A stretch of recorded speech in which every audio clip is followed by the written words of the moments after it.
Casey Morgan. I'm the Vice President and Director of Government Affairs for the Greater Houston Builders Association.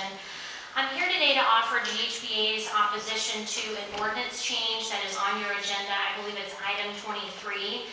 And it's a proposed change to Chapter 33 of the Code of Ordinances that would require a Planning Commission member position to be filled by a Super Neighborhood Alliance member. And I want to be clear that we are not opposed to a member of the Super Neighborhood Alliance from being involved in the Planning Commission. They have the ability to do that now. They can be nominated by the mayor and approved by you all to serve on the Planning Commission. What we are opposed to is codifying the designation in ordinance language, giving special treatment to one organization over the many others across the city of Houston and making their selection a requirement for years moving forward. As you all know, the Planning Commission is a quasi-judicial body. They are there to make judgments on behalf of their peers that bring cases before the Commission. And as such, those Planning Commission members should serve as Houston residents, bringing their professional expertise and credentials to the table, not their association bias in an official capacity, regardless of the association. So my request to you is not to oppose any involvement from the Super Neighborhood Alliance. That's not what I'm asking.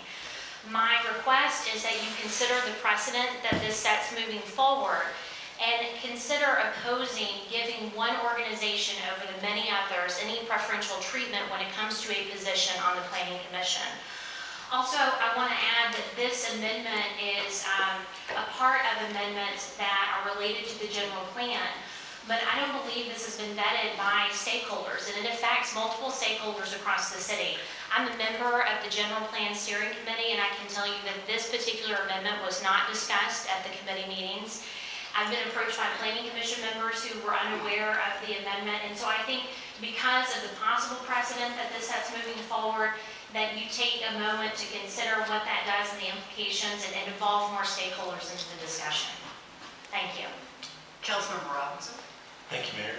Casey, you and I have worked together shoulder to shoulder with the Super Neighborhood Alliance. I think even perhaps at a time when I served on the Planning Commission.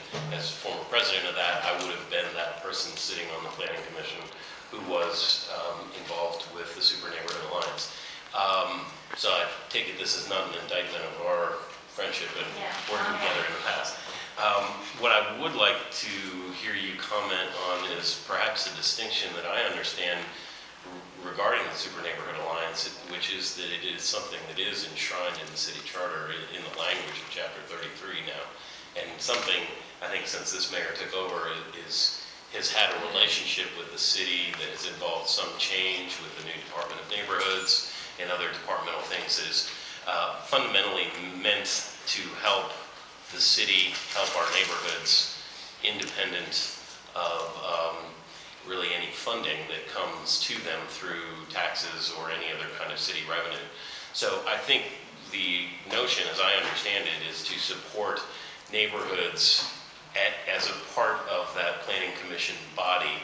And I hear your comments, and I think I understand, but maybe if you could expand on how you think that is maybe not appropriate, or what I'm missing about how that individual would not be an appropriate person to add to the commission mix.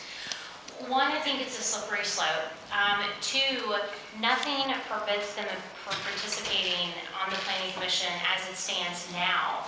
So even with that, I don't understand why it's necessary to add this language to the ordinance, because right now, multiple members of the Super Neighborhood Alliance can serve on the Planning Commission at the discretion of the mayor and city council approval.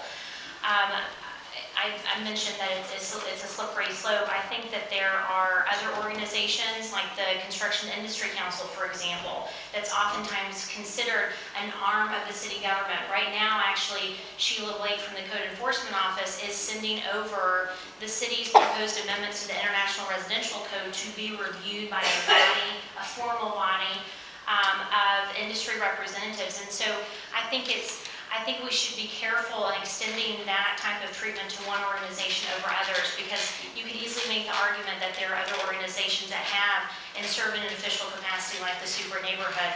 And again, I would just say nothing is keeping them from serving on the Planning Commission now. The Planning Commission makes decisions on behalf of their peers as a peer, and I think it's a slippery slope to do that as an association's representative, as a So single for member of an the permanent association. embodiment of that, I understand your perspective now. I think your point about your involvement on the general plan, I'm really glad you've been involved. I'm glad the Super Neighborhood Alliance has been involved. That process has been one that has been very deliberately open and inclusive, so that list of stakeholders and steering committee members is huge. And I think to its credit, that's by design for the city. The Planning Commission obviously is a very finite body that I again, not explaining the language before us on the agenda, but presumably the understanding is that would be enshrined. So I'm impressed by your comments. I'm not quite sure how I feel about it yet. Yeah, and